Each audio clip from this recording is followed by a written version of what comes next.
Is that okay? Can everyone hear me? Yeah. Okay, thank you for the invite to sit again. And I'm a honey judge, I'm a beekeeper like yourself. Where do I start? I was quite fortunate that my wife actually came back from a hairdresser or salon and said that her friend has a hive of bees for sale. And I said, I'll buy it. And we do these silly things, don't we? But I must admit, my wife started me in beekeeping. When I collected the bees, they were a £90 box. I had absolutely no knowledge of beekeeping whatsoever. It was like buying a wild dog, I realized. When I collected them from the gentleman who was a doctor, I knew nothing what a box was. And to me, he hadn't got a crown board. He hadn't got a roof on it. He had a piece of cloth with a big piece of rope around it. Now, can you imagine that? To me, that was a hive of bees. I stuck them into a small van I had and was bouncing all over the place. But I had no worry because I had no fear. I didn't know about bees. And when I got to my home, the bees were all out in the van. And I had a pair of gloves and I tried to push the bees back in because this linen was moving. Imagine selling a box of bees without a crown board on, without a roof on. Isn't that criminal? It's absolutely criminal, but I didn't know. So I run in the house, and my wife's here, and they were all in my beard. Do you remember that? And the girls were, my daughters, 4 daughters, they were screaming, Daddy, Daddy, Daddy, got a sting and all this. Well, we managed to brush them all out, but the bees were in the van. There was nothing I could do about it. I wasn't going to do anything about it, so I left them sitting there, and Ray's brother, who's a beekeeper, actually came in and sorted them out the next day. So that's my experience of bees. The first year I was keeping bees, I actually ended up in hospital 3 times. Every time I had a sting on a glove, even through the glove, it wasn't a full sting. I was just up here, over here, I was like Elephant Man.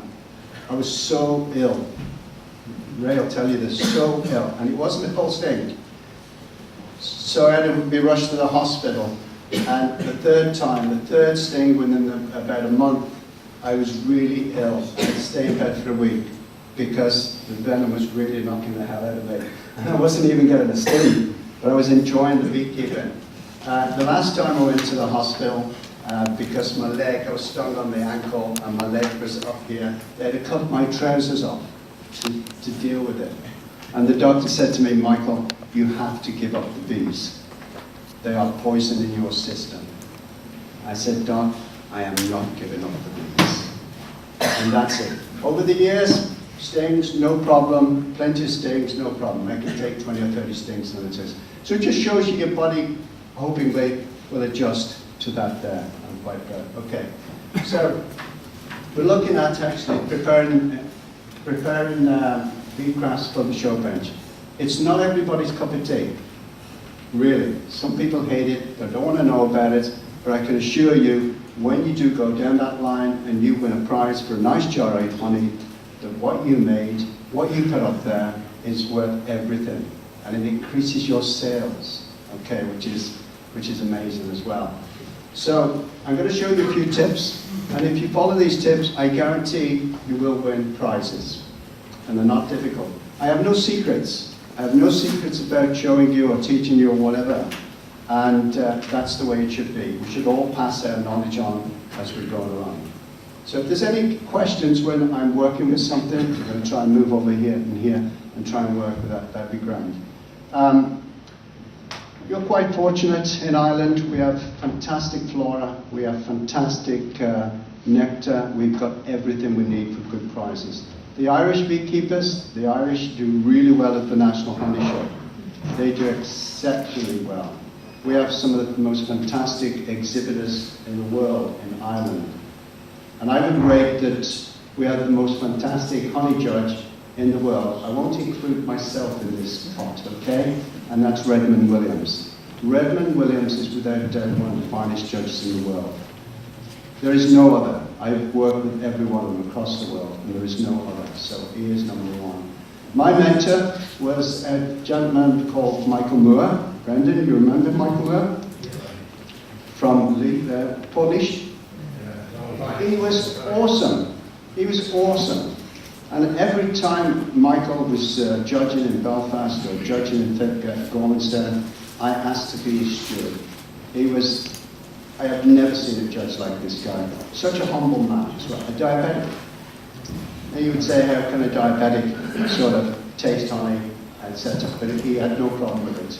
He was awesome. And also, Redmond was also trained by Michael Bell.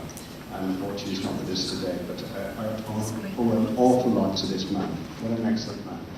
So we're going to move on, and I'm going to show you. This is what. Okay, the biggest mistakes that everyone makes when exhibiting honey or bee produce or anything is not following the schedule. NAS. You're not looking at the rules. You're not looking at the regulations. You could have the finest product in the world, the finest honey, which I believe is from Tipperary, Clonmel, okay? Without doubt. By the way, I think the best captain's from Donegal, just to let you know this. But anyway, the finest exhibit in the world, if you haven't got the rules and regulations right, you're in trouble. So not according to schedule. This is a very, very important thing. So I'm going to show you the mistakes that have been made just recently. Now, if you look at this one here, this is how they should be all lined up, okay? This is at the honey show a couple of weeks ago. Okay, so that's a nice example of products. Now, again, if you look at this one here, you can see this one here? The steward has put that in the wrong class. You notice that? Now, that's the steward's mistake. Okay? So, a judge coming in there, a nasty judge, and there are all types of judges. There are fat judges, thin judges, big judges, little judges, etc. But this one is in the wrong class. What a silly mistake that is. Now, a ruthless judge will come in and not accept the steward moving that back. A ruthless judge will actually take that away and say, listen, it's in the wrong class. Okay? How silly is that? So, this is, by the way, these are American jars. I'm involved with America, and I'll tell you later. The most important part of the schedule is to make sure that you have the right height from the base, 1/2 inch.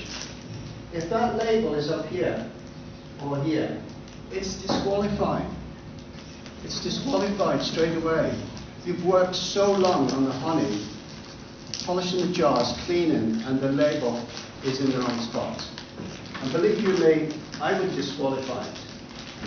I'm going to bounce from each area. Now again, all these are exactly the same. This one here is a wee bit higher. And it makes a difference that these ID labels must be in the right place. Now imagine if I'm judging. Imagine if I'm judging, I've got jars of honey like you see on the shelves. I can only get 5 prize cards for that. 1, 2, 3, first, second, third, fourth, highly commendable, or 6. Okay. I might have 60 exhibits. Okay, so I have to take all those jars, the rest of them, away and get rid of them. I can only give 6 prizes. So my first thing is, when I see this here, this one, that's disqualified. I just look at it. It's not according to schedule. Okay? Now, just for the sake of that, look at these here. You see where the ID label is? On the schedule. On the schedule it says, on the window, right-hand corner of the window. Is this on the window? Now, all the cut combs, we try to standardize throughout Ireland the standardization of rules and regulations. And it should say that on cut comb, on the frame for extraction, on the window, on the right-hand side. This is not on the window. So what does the judge have to do? Every one of those there, okay, every one of those there would disqualify. Now in that table, on that table there's some more behind here. And there is one that's got a label exactly where it is. Now you're going to say, well, that's not fair. But it is fair, because what happens with this? Now, if we put the label here, which is it, if I have one exhibitor with the label in the right place, okay, and he gets a third. Now, imagine if if I forgive these guys or exhibitors, even though they're not according to schedule, I give one prize to any of these. That person who had everything right, who got a third, could complain bitterly to me that they didn't follow the rules and regulations. And that's what it's all about. Okay? If we look here again, you see the labels, right? ID labels. There they are. Right-hand side of the window. Is that the right-hand side of the window? Most, even in Gormanstown or also beekeepers, instituting on our beekeepers, they have the same rules. They have the same rules. So, if you look here, it says normally right-hand side window and in the center of the front box. You understand? Is this the right-hand window? It's the right-hand top window, sorry, like your combs. Those are right, these are incorrect, this is incorrect, this is right, this is right, this is correct, and this is incorrect. I have to disqualify those. All of them. Because they didn't look at the rules and regulations and put in the little label in the right place. Standardization is so important in the honey show because you do get lots of problems. And how criminal is this beautiful comb here, by the way, and here, because he lost, or this one here, I had to disqualify those, or the judge will disqualify those. If you're making comb honey, can you see the difference on these here? Look at the comb, which way the comb goes. You should make it exactly the way it comes out of the frame. It should be cut that way. Does that make sense? It looks really pretty. Drone comb is the best for making cut comb. It looks really pretty. Okay? And the weight is important as well. Again, this is another the same show actually. What about this one? Remember, right-hand side of the window? What do you think of this one? It's out, isn't it? You can't, same with this one. Look, left-hand side. There's one there, that's okay, that's okay. The problem is we cannot, as judges, give anyone that has followed the rules and regulations a prize because the others have the right to actually complain. And they will complain. Showmen are really, touchy. Okay, so you have to be very careful. There's a perfect frame for extraction. I think this one came from Donegal. This was in the honey show a couple of weeks ago. And you can see here is the ID label. Right-hand side of the window is always on the cut comb, whether it's a section, whether it's a cut comb on the window, and whereas it is in a frame for extraction. The thing about frame for extraction, you all have fantastic frames for extraction. But when you have a frame, if you lift it up and you get all the dirt around the wood, it's got to be scraped with a razor blade or a piece of glass or anything, or sandpaper. Imagine that frame for extraction, when you lift it, is a plate of food. That is food. So as a chef, if I have a plate of food and the plate is dirty, I'm not going to send it out. You understand where I'm coming from? That frame, look at that frame, the wooden part, as your plate that you're serving a dinner on. And if it's dirty, it will probably be disqualified or taken down. And there's some beautiful frames of honey, but they fall foul of having dirty frames, which is a shame. Make sure that the honey is the same. The honey is the same. Don't have 3 pots of different colors. Make sure there's no propolis in it. Make sure there's no granulation in it. Anything at all. Any pollen. Make sure there's no weeping stuff coming down. And then most important as well is to make sure that when you collect your honey and your frames from your beehive for showing, don't have anything there that's chemicalized. I can smell fumal bee 3 years ago. If you lift up your frame and you've been using it 3 years ago, you can actually smell that. So beware of the chemicals that you had and when you put them in. Personally, I would put it out. I don't use chemicals. I never use hard chemicals. I would never give anything to my bees that I wouldn't give to my family. I use essential oils. And my wife is brilliant with essential oils when she's doing a massage on my back. She uses pepper oil. Are you ready? okay, or lemon oil. So what I do, I never use anything but essential oils. And what you do is take your syrup, 1 spot essential oil into a litre of thin syrup, and spray them. I don't use a smoker, never use a smoker. I spray them with the essential oils. It kills all the varroa mites. I've never lost any bees since I've been doing that, which is worth looking at as well. Oxalic acid, I was saying about oxalic acid, that's fine because it's in rhubarb, it's in broccoli, it's a natural product. Okay.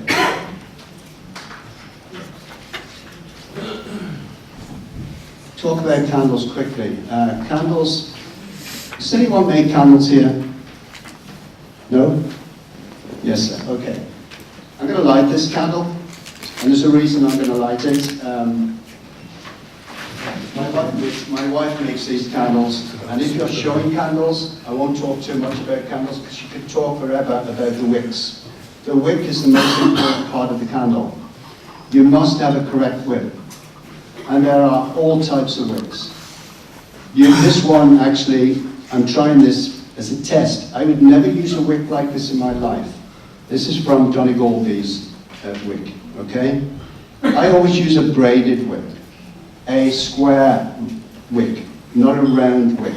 A round wick was made for oil burners, oil lamps. So always hunt down a square braided wick. And the only place I can get those from is Paul. Pat, what's his name, second name? Paulson. Okay. What's it? Bee Supplies. He has braided wicks. Okay? That is what you need. You want a pickled wick. I could talk for hours on pickled wick, which is fascinating. But I'm going to light this. And this is what you do. This is your test. That was a good one. My wife said, these are great matches. Yeah, the paper perfect. Now this is important, this first minute. Look, this is not dipped. Always dip your wicks, always in wax. Look at this here. This is your problem. Isn't that a shame? No, it's trying to catch, and I'm going to tell you the reason for this. It's trying to catch. Yeah. Okay, but that was touch and go. Now, what I have to do now, when you blow a candle out, use your finger. It doesn't splatter the wax across the table. So use your finger. Now, I'm going to light it again. This is a judge's test, and this is your test for yourselves.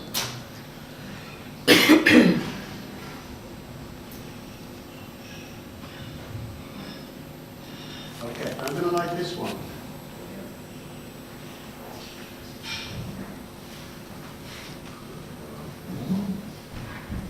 Now. Okay, you can see how bright this is, yeah? This one has been dipped, by the way, in fact. Always dip your candles before, don't send them to a show or even sell them unless you dip them in wax. And I'm sure you dip yours in wax. Is that right, sir? You mean he doesn't? He does not. All right. I dip my wick. You dip your You're a lucky gent. So, okay, so the thing about this, when you have wax, I'm going to blow this one out. The reason I'm doing this is because they must be pickled. If they're not pickled, they will not relight. So make sure when you buy wicks, see how quickly that one lit? That's because it's been dipped. Make sure you buy braided, and there are different braided wicks. There's a 12, there's 14, 16, 18, 24. This is cotton. Now you'll see this here now. This one on the right is burning quite well, but this is a prettier flower, a pretty flame. So we're looking for luminosity as well. We haven't talked about the beeswax, must be really clean and it must be nice and perfumed, but we're looking at the wicks because this is the most important part of the candle. It's like having a flashlight, like this one, and batteries, or the batteries are very low. What we're looking for is a beautiful flame that's really, really strong and luminous. Do you think this one is brighter or this one? The one on the left, do you think which is brighter than the one on the right? Right, yeah. This is brighter, isn't it? Absolutely, and that's what we're looking for. Like a torch, there's good batteries and a good bulb. So, there's a gentleman called Chaucer in about 1980. They had massive problems with wicks. You can see here, there's massive problems. And if I just go to the next one, look at the problems here with wicks. I'm going to let this burn. The problems are, look at this one, it's too long for a start.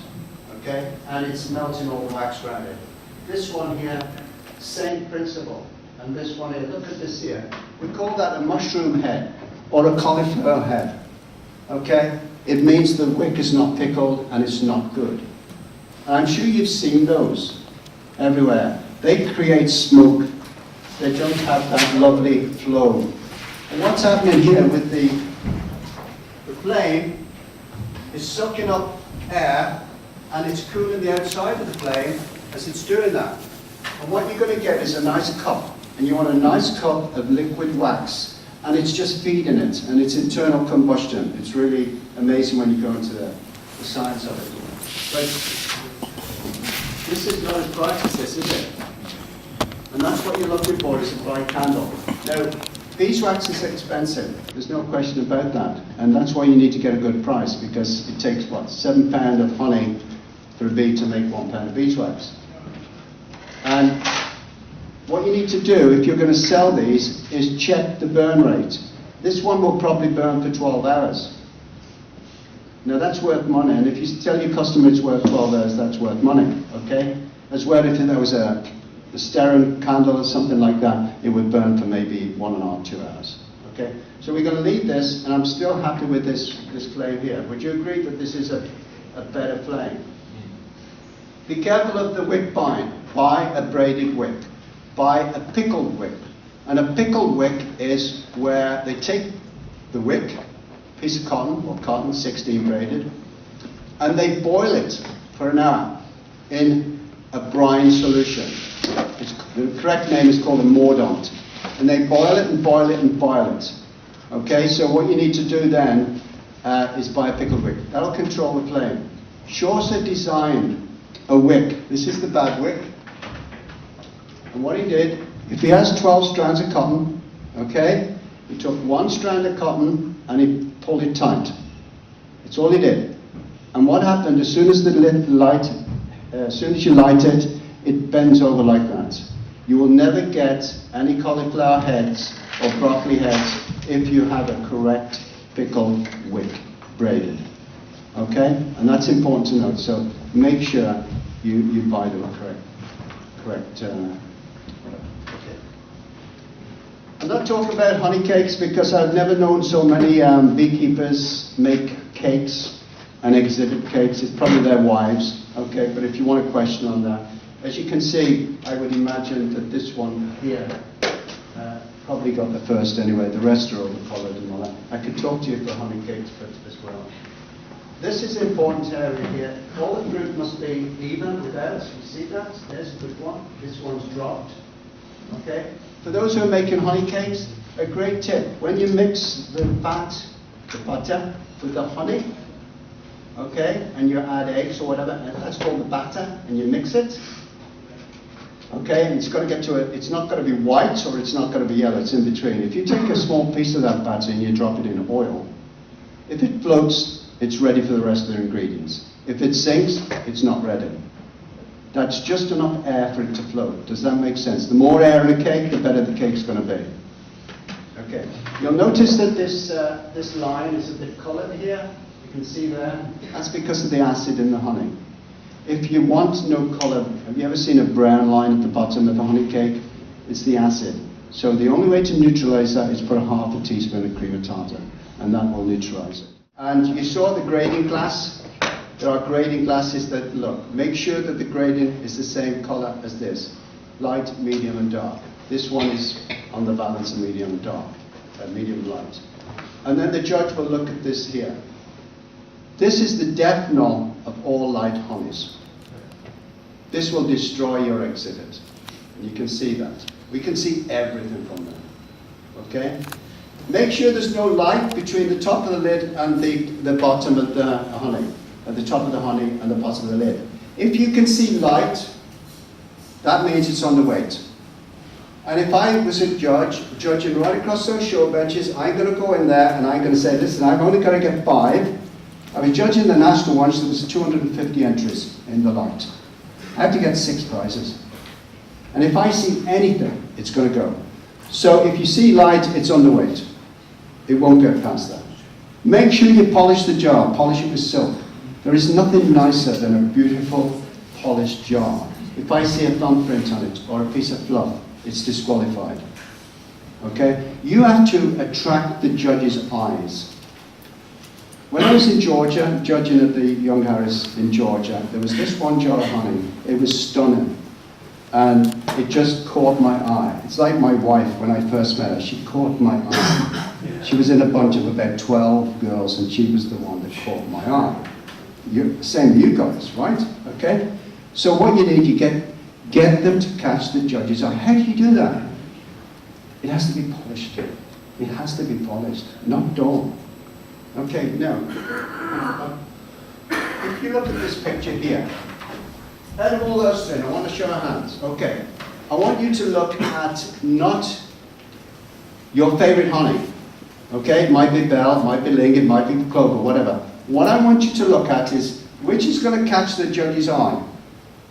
Okay, and which one would you pick? So on the first jar, remember, be fair. Okay, put your hands up if you would pick that one. Right, interesting. On the second jar. On the third jar. Okay, so you're all judges, you just picked that one out, and you're right. The problem is here, what's in that jar? The first thing you do, you fill the judge, right? You fill the judge because he's got a fantastic jar of honey, looking up there, shining, spotless. You fill the judge. He hasn't even tasted that yet. Okay, now this is that jar.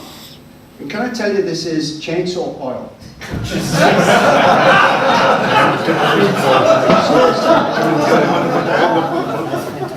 That's, you have picked chainsaw oil. That's what you need to do. You have to trick the judge and pick in that jar of honey. Honestly. Okay, so straight away you'll increase your percentage of winning if you have it polished. Secondly, you want to increase it by 80%? Judge the dark class. Get some exhibits in the dark class. Look. Right? Now, this one on the light one carries everything. I need someone up here to have a look at this jar for me. Anybody? Anybody want to be a honey judge? Quickly. I need this.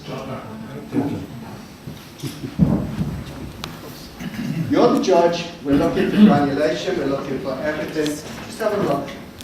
Just hold it gently. Just spin around. Okay. The dark one is the easiest one to win. If you've got the flavour. Happy enough? Yeah. You're happy? You're a judge. Okay, we're not looking at that. You saw the drop of granulation at the bottom, right? Okay? But what he didn't see, thank you so much. Can you give him a hand, please? You will increase your winnings. You will increase your winning by 80% if you get into the dark class. Okay, now, what's your name, sir? Who? John. John, okay. John. All right. But John, okay, as a great honey judge he is.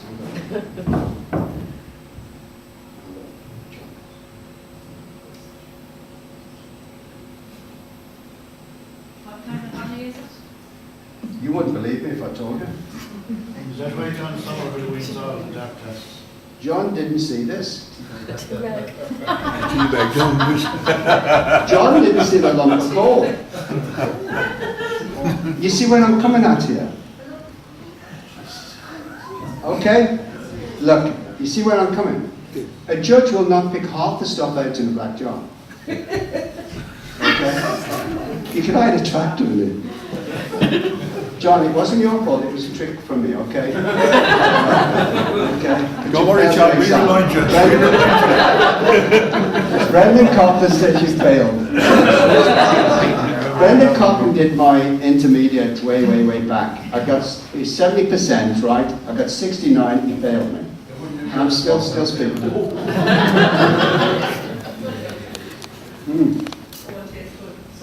This is really delicious. I'll tell you why. This is American honey. They have some fantastic honeys. This is beside the coal. This is Irish coal. So, this is actually, you can taste this. This is a mixture of sourwood, which is one of the famous Irish American honeys, and knotweed. It really is delicious. Right. Okay, tell me about the candles. What do you think about the candles? Which is the nicest flame? One on the left. Is that the left? Yeah. This one. This is the nicest. Put the hands up, please, for this one. Okay, put the hands up for this one. This one wins so far. Okay. And that's important. And you can see that wick has started to turn. But look, as a judge perspective, I'm not happy with that because there's a mushroom head coming on the hen. And you really need to actually burn this for an hour. And then you'll see the true ability of that wick. And you will have a head like this, which is not good because it gets bigger and worse, and then it produces pollutants and produces smoke. Okay? Right. Increase your chances on winning prizes. Mix them. Okay? Mix your honeys. Don't put in, on saying that, there's two judges or one judge I know who he thinks Bell Heather is the best honey in the world. So if you know that judge is there and you put in Bell Heather, you'll probably get a prize, which is very unfair. Okay? Okay, so what I suggest you do, mix your honeys. Some of the best Irish whiskies are mixed. Mix them. The reason the Irish won a lot of prizes is because they had different flavors in their honey. And one of the flavors was actually, would you believe it, was ragwort. As a chef, you have 5 tastes, right? You have unami, which is the big one. You have salt, sweet, bitter, and there's another one. Sour, thank you. Sour is the ragwort. If you have all those flavors in your mouth, you are going to really enjoy that honey. And that's what you need to do. If you have a clover, that's nice.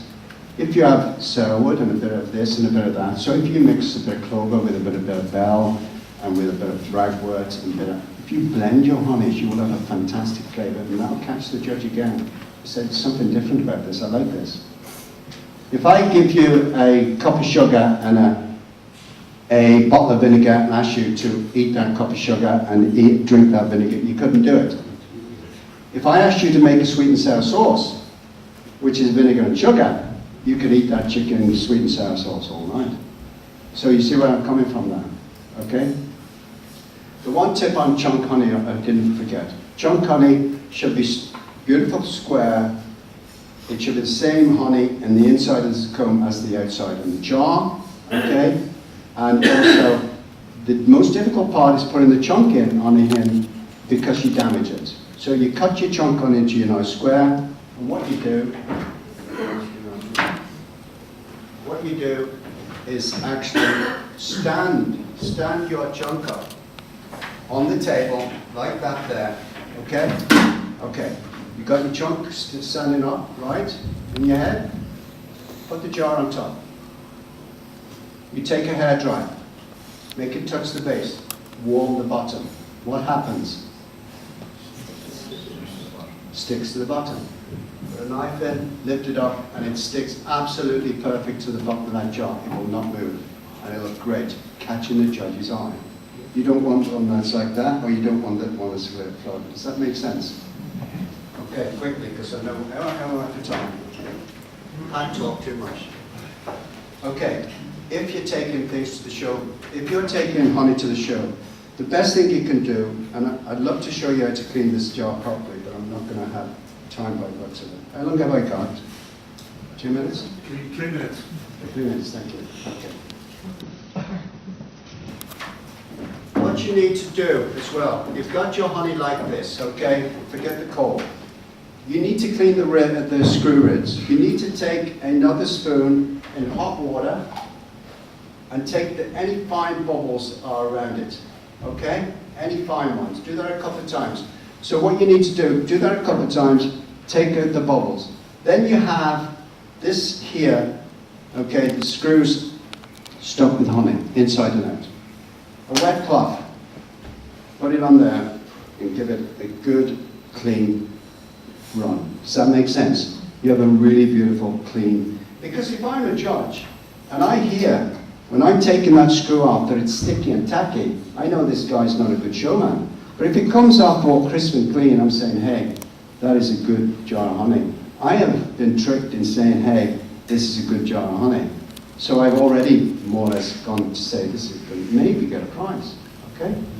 Now, what I do, and I tell everyone to do, fill the honey that you're going to show to the top.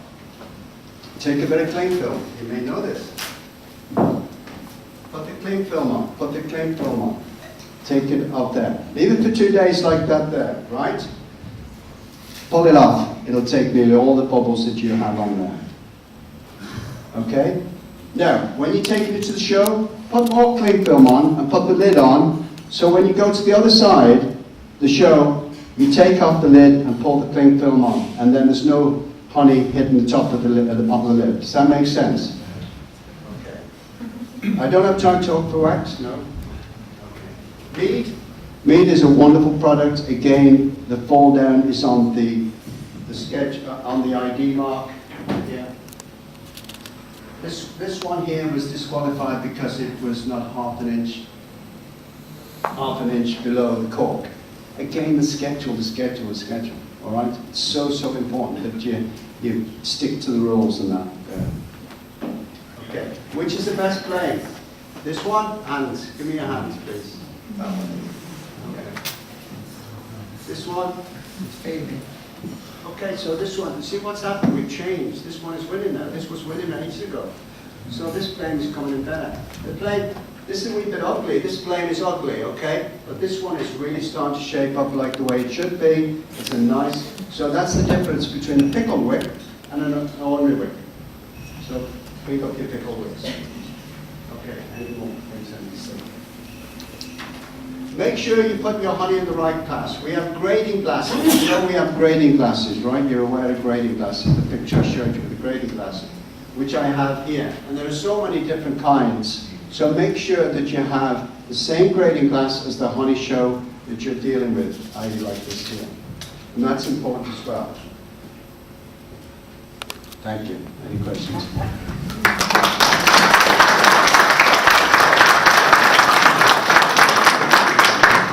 I'm sorry to say we actually torture our grandchildren, don't we? There's actually a sting on the back of that with wings. If you'd like to ask a question, by all means, please do. Just say your name and where you come from. You want to? How are you?